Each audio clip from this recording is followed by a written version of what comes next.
రే రవి, చెప్పరా. నీ girl friend ఏడిస్తుందిరా. ఎక్కడ? గ్రౌండ్ దగ్గర. ఓకే.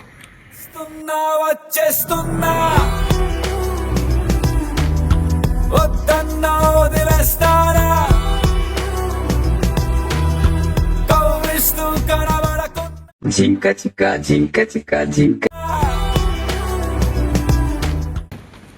రవిగడలో ఉన్నాడే, వీడియో ఎంత ఫస్ట్ పరిగెట్ వస్తున్నాడు. రే రే రే రే ఆగరా ఆగరా ఆగరా ఆగరా ఆగరా ఎక్కడికి ఎక్కడికి ఆగే పని ఉంది. ఎక్కడికి రా? నా లవర్ ఏడుస్తుంది. నా లవర్ ఏడుస్తున్నారు అక్కడ. నీకు లవర్ ఎక్కడ ఉందిరా? అవును కదా, ఆడేటి అలా చెప్పడు మరి. ఎవడు? సునీత్ గడు. ఆడేదో నిన్ను నార్మల్గా ఇచ్చేయడం అని చెప్పాడు, నువ్వు అక్కడ నుండి పరిగెట్టుకొని వచ్చావు ఇప్పుడు అక్కడి వరకు. సరే పద చూపించుకున్నా అక్కడ లవర్ ఎక్కడ ఉంది. పద రేపు ఓకే క్లాస్కి. రే అడుగు. సరిపోయారు ఇద్దరును, సాగుతుంది మీకు అలాగా.